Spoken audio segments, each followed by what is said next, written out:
Hi, I'm back already. I so enjoyed the last one, just chatting about wine and books. So I'm going to do that again.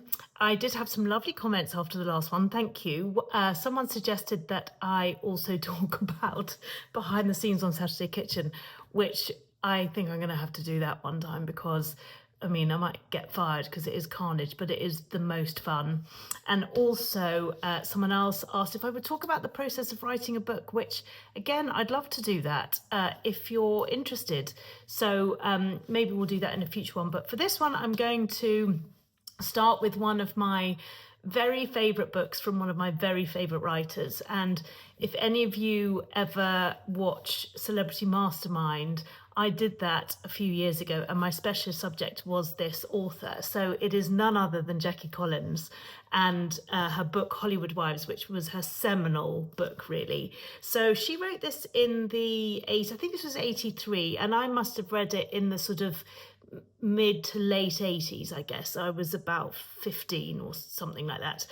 So it's quite the eye-opener, obviously, because she's very rude, but she's also just the best storyteller. Her characters are outrageous, obviously all set in Hollywood.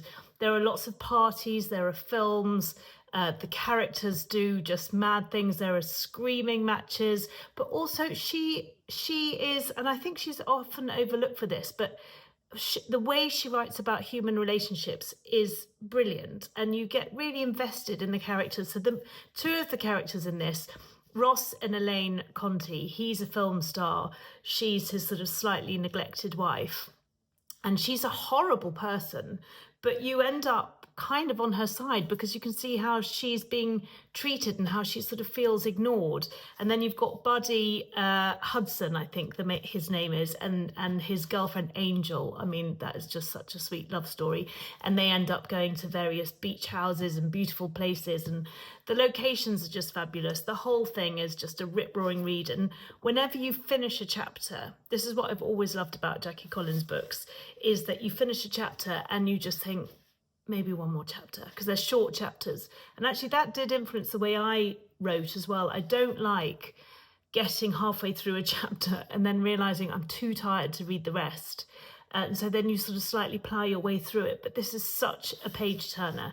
And she wrote a whole series in the Hollywood series. So there's Hollywood Husbands, Hollywood Kids, there's a new generation as well, but they're all brilliant. But if you have never read her before and you want to read one Jackie Collins book to get you going, I thoroughly recommend this, Hollywood Wives. It's absolutely brilliant. So that is one of my favourite books. And then wine-wise, there's none left in here because I have to say, this all went. I opened it at the weekend, so it's been going for 3 or 4 days actually. But it's called Floreal, and this is another one from Tesco Finest, which I think the last one was as well.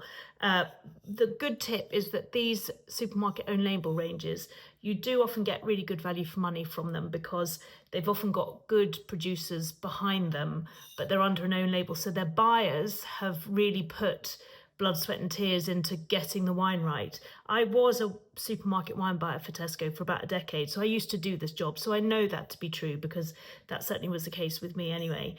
And this one, Floreal, is the name of the grape, it's known as a peewee grape. Basically, it's like a new generation of grapes that are being developed that are very resistant to disease, because it means then you don't have to spray them or protect them as much, which means that you will ultimately lower the carbon footprint of wine. It's more sustainable. So this is from France. It's about £8 in Tesco. It's just really crisp, fresh, light, lemony, and I would say this is one you could just have in the fridge door if you're having a glass of wine whilst you're cooking, or it will pretty much go with anything fairly light anyway. But if you haven't heard of it before, Floreal, it's definitely worth a try, this one. It's great value. So that's my wine and book for today. I will be back, let's say next week, shall we, with another wine and book, and then any other things you want me to talk about. So we'll do the book one, the how to write a book, and we might do the behind the scenes. I'll have a think about that. Let me know.